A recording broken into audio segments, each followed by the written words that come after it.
எல்லா கணவன்மாரும் ஒரே மாதிரி இல்ல. எல்லா கணவன்மாரும் ஏசிக்குள்ள இருந்து வேலை செய்யறவங்க அல்ல. சில பொழுது நீங்க வெளிநாடுகளை போய் பாருங்க. துபாயில எல்லாம் நான் இருந்ததுனால பார்த்ததுனால சொல்றேன். பல சகோதரர்களுடைய ரூமுக்கு போனால் அவங்க வீட்டுல மாளிகை கட்டியிருப்பாங்க, ஊர்ல நாட்டுல மாளிகை கட்டியிருப்பாங்க, பிள்ளைகள் நல்லா செலவழிப்பாங்க, லட்சக்கணக்கில் அனுப்புவாங்க. ஆனா அவங்க சாப்பிடுற சாப்பாடு இஃப்தாருக்கு பள்ளியில கொடுப்பாங்க கஞ்சி, அதை எடுத்துட்டு வருவார், வந்து ரூம்ல வச்சு அதை சூடாக்கி சஹருக்கு சாப்பிடுவார். அவருக்கு இஃப்தாரும் கிடையாது, சஹரும் கிடையாது. அவர் படுத்து கிடக்கிற பாய் பிஞ்ச பாய், எழும்புவார். யாராவது ஒரு ஆள் நேரத்தோட எழும்புனா அவரை கடந்து போவார் டாய்லெட்டுக்கு. அங்க டாய்லெட்ல சத்தம் இவர் தூங்கிட்டு இருப்பார், தட்டி எழுப்புவாங்க.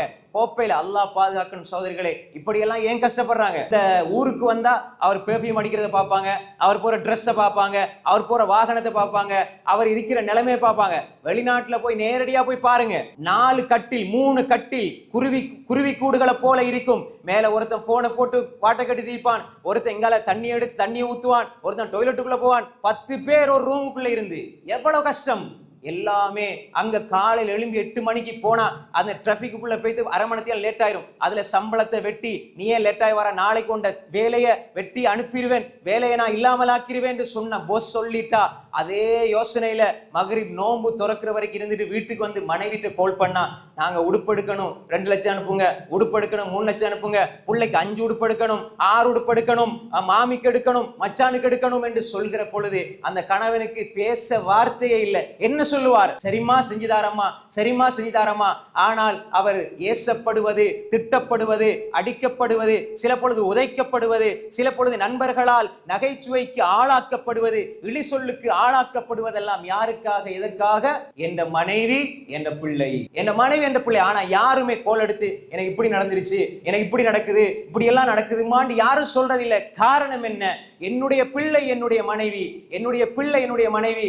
எல்லா நேரமும் பால் குடிக்கிற இந்த பிள்ளையிட ஞாபகம் தான். ரோட்டால ஒரு பிள்ளை ஓடி போகும், என்ற பிள்ளை 2 வருஷம் 3 வருஷம் பல்லை கடித்து கொண்டு, சிலர் 100க்கு 90 வீதமானவருடைய நிலை இதுதான். 10 வீதமானவர்கள் வேண்டால் விதிவிலக்காக இருக்கலாம். ஆனா அன்புக்குரிய சகோதரர்களே, சில இடங்களுக்கு போனால் சாப்பிடுவதற்கு இடம் கிடையாது, சாப்பிடுறது உட்கார்றதுக்கு இடம் கிடையாது, அங்கு யாரும் வந்தா கூட்டிட்டு போறதுக்கு, அவங்களை உட்கார வைக்கிறதுக்கு இடம் கிடையாது. இப்படி எல்லாம் வாழுவாங்க. ஆனா மாசம் மாசம் கரெக்டா காசு அனுப்புவாங்க.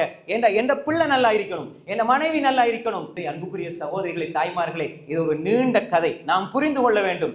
இங்க இலங்கையில இருந்தாலும் சரி, வெளிநாடுகளில் இருந்தாலும் சரி, நாம் என்னுடைய கணவனை கடனாளியாக்குவது, என்னுடைய கணவனை ஒரு பெரிய ஒரு நிற்கதியான நிலைக்கு ஆளாக்குவது, என்னுடைய கணவனை மன உளைச்சலுக்கு ஆளாக்குவது, இதில் 90 விதமான பங்கு பெண்களுக்கு இருக்கிறது.